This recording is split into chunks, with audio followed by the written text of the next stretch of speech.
Warfare has never been fair, and that's kind of the whole point. Every type of war tactic tells a story about how humans figured out smarter ways to win fights. So today, we're breaking down every type of war tactic ever used, starting with the one that built the foundation for all of them: ambush.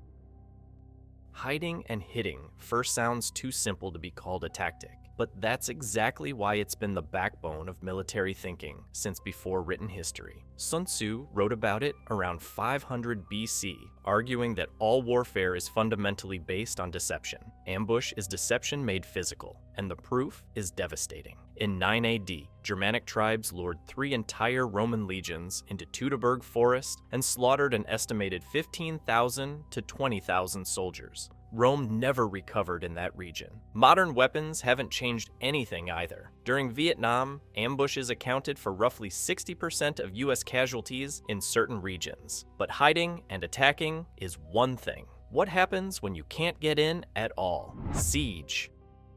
Siege warfare was born from the laziest question in military history: what if we just don't fight them? The Siege of Troy allegedly lasted 10 years. Whether that's historically accurate or not, it set the template. Surround them, wait, starve. But Julius Caesar took it to an absurd extreme at Alesia. He built 2 walls, an inner wall to trap 80,000 Gallic forces inside, and an outer wall 14 miles long to stop a 250,000 strong relief army from getting in. He literally besieged a city while preparing to be besieged himself. Sieges dominated medieval warfare, accounting for roughly 80% of all military engagements. Then in 1453, the Ottomans rolled massive gunpowder cannons up to Constantinople's impregnable walls and ended the siege in 55 days. Centuries of siege doctrine gone. But if surrounding your enemy sounds brutal, wait until you hear what happens when you hit them from the side.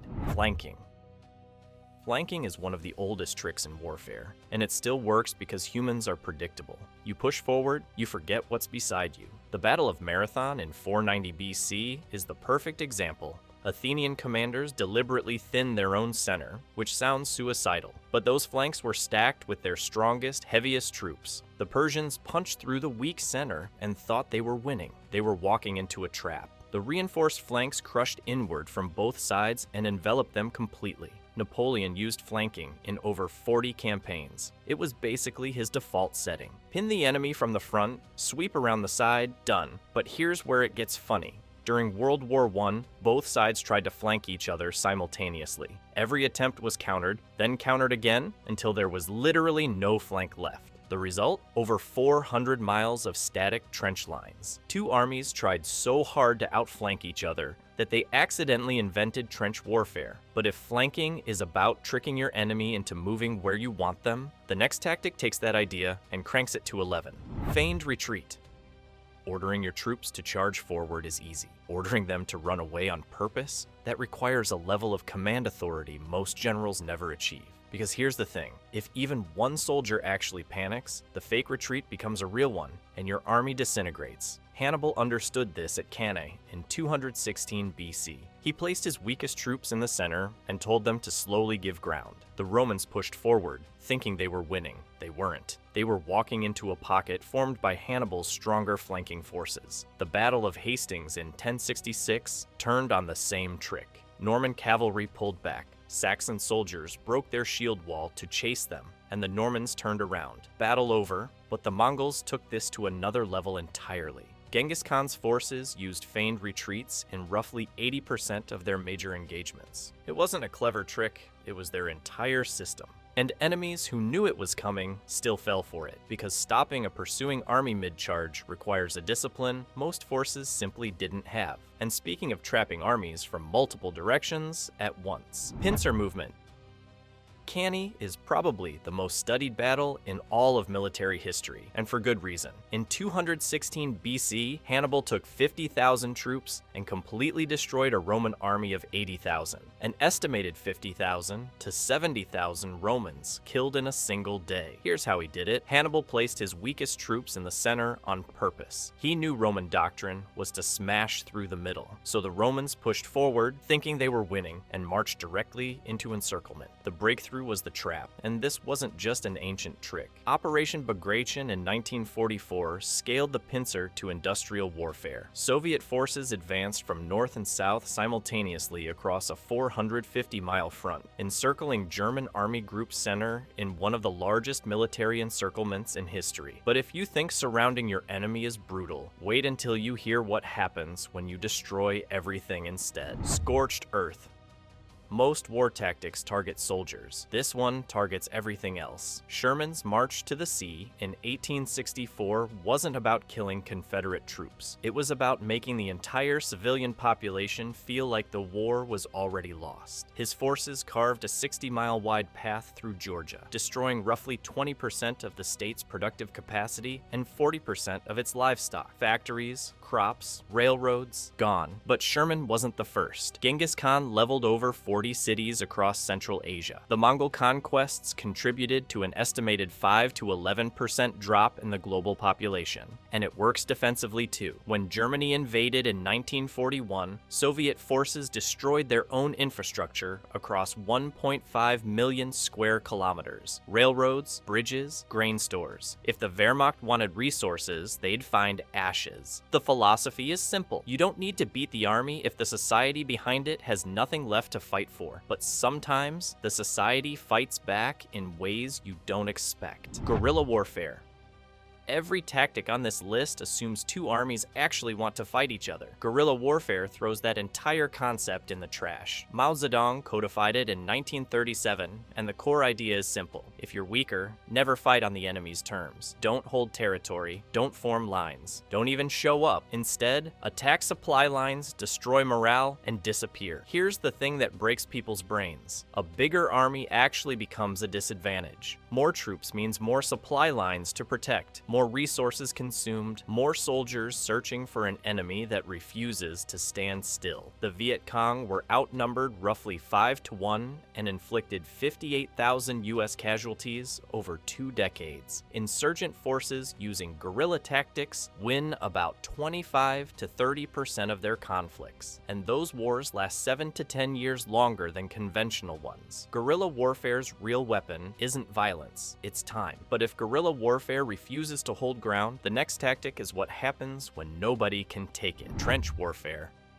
Trench warfare didn't start in World War I. Vauban formalized siege fortification back in the 17th century, but World War I industrialized it into something nobody was prepared for. 400 miles of Western Front, 0 miles of interconnected trenches, 3 parallel lines, front line, support, and reserve, each separated by 50 to 200 meters, all connected by communication trenches. It was stalemate, engineered into the dirt. Here's the thing. Trench warfare wasn't a failure. It worked perfectly for the defender, and that broke everything. Attackers needed casualty ratios of 5-1 or higher just to gain marginal ground. The Battle of the Somme proved it. 957,500 casualties over 141 days. The reward? 6 miles. Trench warfare created a problem nobody could solve, but one country thought they figured out the answer. Blitzkrieg. Remember the trench warfare problem? Germany remembered, and they solved it. Blitzkrieg, or lightning war, was built on one simple idea. Don't push against a defensive line. Punch through its weakest point so fast that defenders can't establish a new line before you're already behind them. Poland fell in 35 days. France, with a larger military and the Maginot Line, fell in 46 days. Panzer divisions averaged 40 to 50 kilometers of advance per day. But here's the thing. The real weapon of Blitzkrieg wasn't tanks or planes. Both existed in World War I. It was the radio. Synchronizing armor, air support, and mechanized infantry through radio communication meant breakthroughs could be exploited in hours, not days. Communication speed was the actual innovation. And fun fact, there's genuine debate over whether Blitzkrieg was ever a formal doctrine. The term doesn't appear in official German military texts from the era. Historians may have retroactively systematized what was partly improvised operational thinking. Doesn't matter, it worked. But Blitzkrieg only covers large-scale movement. What happens when you zoom into a single squad crossing open ground under fire? Bounding Overwatch. Here's a tactic most civilians have never heard of, but every modern soldier learns on day one. Bounding Overwatch is brutally simple. A small unit splits into two elements. One advances 25 to 100 meters, while the other stays put and provides covering fire. Then they swap. Nobody moves without someone watching their back. The math is straightforward. An enemy engaging the moving element is immediately under fire from the stationary one. Compared to just walking across open terrain in a line, this increases small unit survival rates by 60 to 75%. This isn't some exotic special forces trick. It's the default movement tactic for US fire teams. 4 soldiers, codified in the Army Infantry Manual since the 1960s. It's the baseline, but here's the limitation. It's mathematically optimal for 4 to 12 person units. Scale it up to a full company or battalion, and command and control falls apart. It's a small unit solution, not a battle scale one. And speaking of scale, the next tactic is all about exploiting an enemy who forgot that lesson entirely. Defeat in detail. Here's a simple idea that won most of Napoleon's early campaigns. If you can't beat the enemy's full force, don't fight their full force. Split them apart and destroy each piece before they can reunite. Napoleon's Italian campaign is the textbook example. He had roughly 38,000 French soldiers facing around 52,000 combined Austrian and Piedmontese troops. On paper, he loses that fight, but Austrian and Piedmontese commanders kept making the same mistake, staying separated. So, Napoleon maneuvered between their columns and fought them piecemeal, winning 4 to 5 engagements at even or better odds instead of one battle at a disadvantage. Here's the thing though, this tactic has a critical dependency: enemy incompetence. If opposing commanders communicate well and consolidate quickly, the attacker ends up trapped between 2 converging forces instead. Napoleon's genius was real, but Allied coordination failures handed him every opportunity. Sherman used the same principle during the Atlanta campaign in 1864, threatening Confederate supply lines to force separations he could exploit individually. But defeating the enemy in pieces is offensive. What happens when you flip the script and make the enemy defeat you in pieces? Defense in depth. Here's a tactic that asks you to do the one thing every soldier is trained not to do: retreat. Defense in depth works by deliberately thinning your front line and stacking multiple defensive lines behind it, typically 3 to 4 lines separated by 1 to 3 kilometers each. When attackers break through the first line, they don't win. They just find another line, then another. Each breakthrough bleeds momentum, cohesion, and supply lines while defenders fall back to prepared positions. The German Hindenburg Line in 1917 demonstrated this at scale, roughly 90 miles of front with defensive depth stretching up to 8 miles. The system was so effective that Allied forces spent months throwing men and resources at it without achieving a decisive breakthrough. Attackers would punch through one trench line only to find themselves exposed, exhausted, and facing fresh defenders in prepared positions all over again. But here's the psychological problem. Soldiers have to retreat from positions they're actively holding on orders without routing. That requires complete trust in a strategy that feels like losing ground, because it is losing ground by design. Now, defense in depth solves the problem of surviving an attack, but it doesn't solve the problem of actually pushing forward. For that, you need artillery doing something very, very precise: creeping barrage.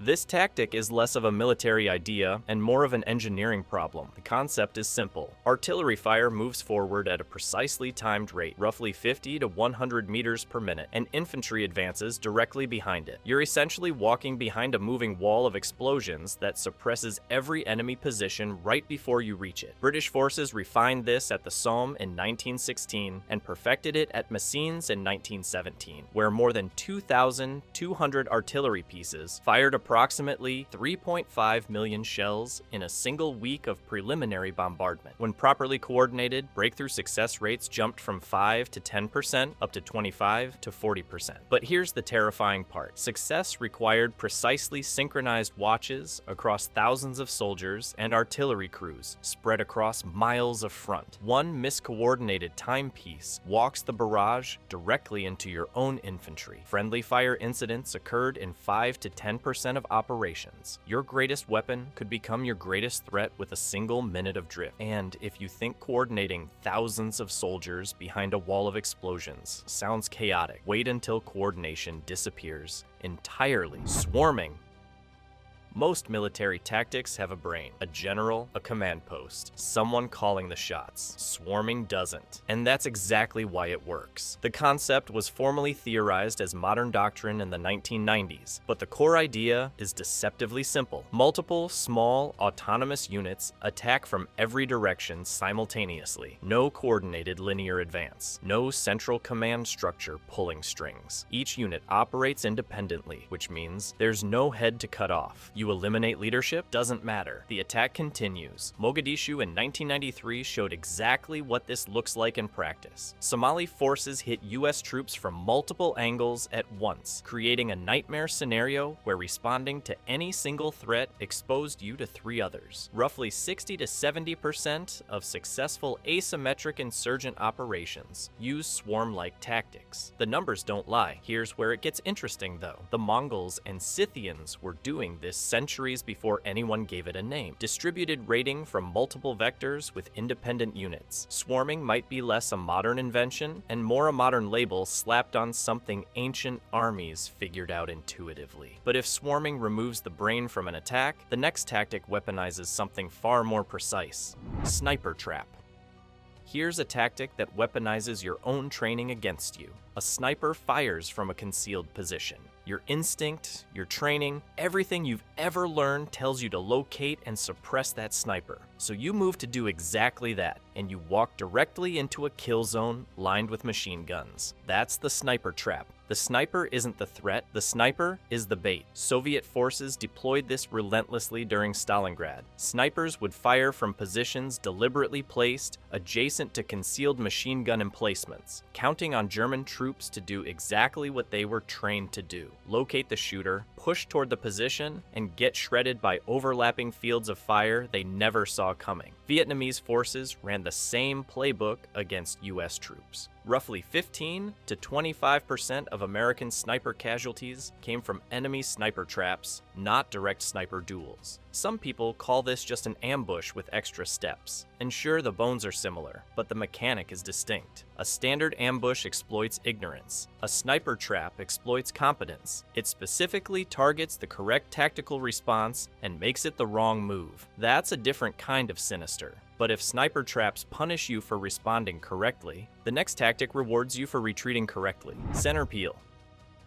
This one sounds made up. It's not. Center peel is a modern small unit disengagement tactic where soldiers retreat from a larger force while maintaining constant suppressive fire. The way it works is beautifully simple. The frontmost soldier fires, then peels off between 2 files to the back of the formation. The next soldier steps up, fires, and does the same thing. The entire unit leapfrogs backward in a continuous chain of covering fire. Here's the problem. During that peel, each soldier has a brief window where they're moving instead of shooting. If the timing breaks down, if even one person in the chain hesitates, the suppressive fire gaps and the enemy can push straight through. The maneuver demands absolute discipline because that vulnerability window is terrifyingly real. Now, there's an honest debate about how often center peel gets used in actual firefights versus how much it lives in training exercises. Military training footage shows the drill clearly, but real combat is messy. Either way, the concept is wild. But if you think land formations get complicated, wait until you see what happens when you turn an entire naval fleet sideways. Crossing the T.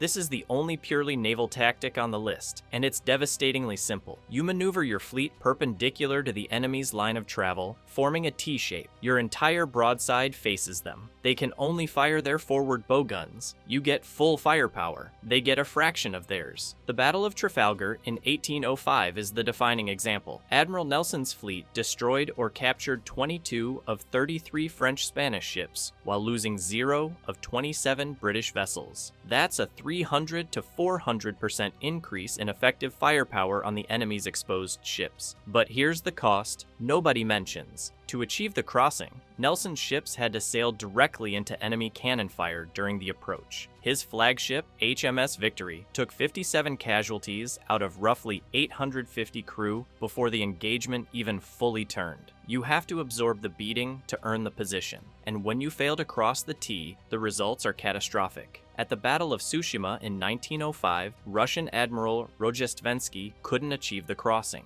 He lost 18 of 35 ships. Japan lost 3. Same mechanic, just reversed. But if naval precision sounds civilized, the next tactic throws all of that out the window. Human wave attack.